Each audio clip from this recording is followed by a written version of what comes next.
We have seen fierce rivalries in different sports through the years. None of them come close to the rivalry between Lionel Messi and Cristiano Ronaldo.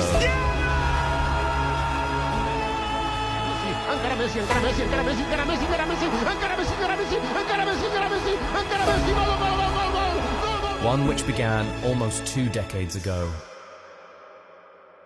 How did that rivalry even start? When Ronaldo moved to Spain and they started playing in the same league? No, certainly not. It started before then, and today we'll be talking about the match that launched the greatest rivalry in sports history. But let's dial back a little. You see, in 2004-2005, the kings of football were Ronaldinho, Thierry Henry, Zinedine Zidane, Luis Figo, Kaka, David Beckham, and the likes. They were influential, skillful, and very entertaining. But certain kids were rising pretty fast. Their names, Lionel Messi and Cristiano Ronaldo. Ronaldo went to Euro 2004 on home soil, scored 2 goals, and helped Portugal reach the final of a major tournament for the first time in their history. While Lionel Messi went to the FIFA Under-20 World Cup in 2005 and won the trophy for Argentina. These 2 guys were definitely up there as ones to watch for the future, and they were gaining ground very quickly. But the match that really launched this insane rivalry we all know of now, these youngsters were playing for 2 of the best clubs in the world, and their teams were made far better because of them. They were still in their early 20s and in the early stages of their careers,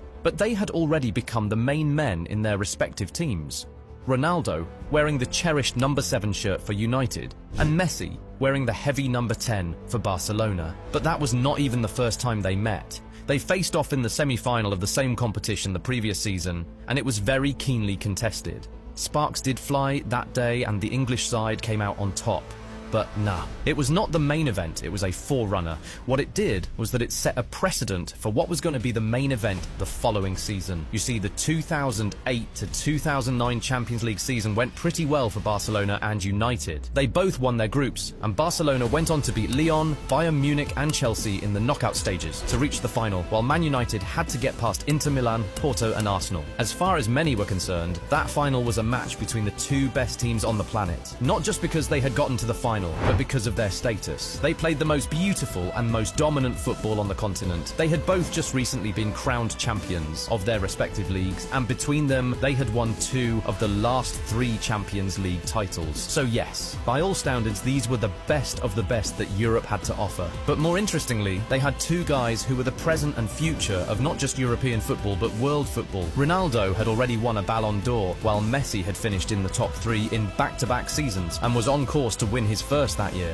Ronaldo had the crown, but Messi was coming for it. Going into that final, Messi was the top scorer at the tournament, but he wasn't ready to rest on his laurels. He wanted to take the crown from Ronaldo, and he was ready to do whatever was required. But things actually did not start how he and his Barcelona teammates hoped they would. Man United put so much pressure on the Spanish giants from the very first whistle that Victor Valdés was forced to concede a throw-in just 10 seconds into the game. 1 minute in, Yaya Touré had conceded a free kick. Of course, Ronaldo stepped up and took the shot. Valdés saved, but he spilled the ball. But thankfully for them, Piqué was there to take care of the follow-up. The first 10 minutes of the game were really Ronaldo's show. Apart from the free kick, he had like 2 other attempts on goal, one from about 40 yards out and one from inside the 18-yard box. At this point, it was already looking like it was going to be a long night for Barcelona, but then Samuel Eto'o stepped up and changed the entire complexion of the game. Iniesta exchanged passes with Messi in the midfield, after which he sent the ball forward to Eto'o. The Cameroonian striker cut inside and slotted the ball into the back of the net, and just like that, Barcelona took the lead against the run of play. Ronaldo tried to quickly bring United back into it, but Piqué illegally stopped him from getting into the box and got a yellow card for it.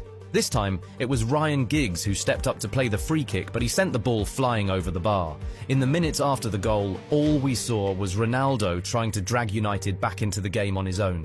A shot from distance, header from a corner, dribbles and passes. He was doing all he could. Messi saw all of that and decided to respond. He received a pass from Eto'o, cut him, and shot from 35 yards out. He came so close to making it 2 for Barcelona, but the ball was only very slightly off target. Minutes later, the Argentine went on a marauding run, and it took 3 Man United players, Vidic, Carrick and Rooney, to stop him from getting into the box. The intent from both those guys were very clear. It was the biggest game of their lives, and they wanted to have have a say. To help Ronaldo's quest, Sir Alex Ferguson made a half-time sub, bringing in Carlos Tevez for Anderson. Striker in, midfielder out. The intent was very clear for the second period. But unfortunately, that didn't do much to sway the game in United's favour, because just 3 minutes into the second half, Barcelona came close to extending their lead, but Van der Sar was forced to make a save to stop Thierry Henry. Still in the opening 5 minutes of the second half, Messi found himself on the ground in the 18-yard box and was asking for a penalty, but it was more in hope than expectation. But then, a couple minutes later, Spanish expectations were met. Iniesta was brought down at the edge of the box and they were awarded a free kick. The close-range free kick was taken by Xavi, who bent the ball around the wall, but he hit the woodwork. After this, Man United started putting some pressure on Barcelona. Rooney tried to send in some crosses, Giggs tried to create, and Ronaldo, as expected, was a threat in the box and even outside of it, but Barcelona's defense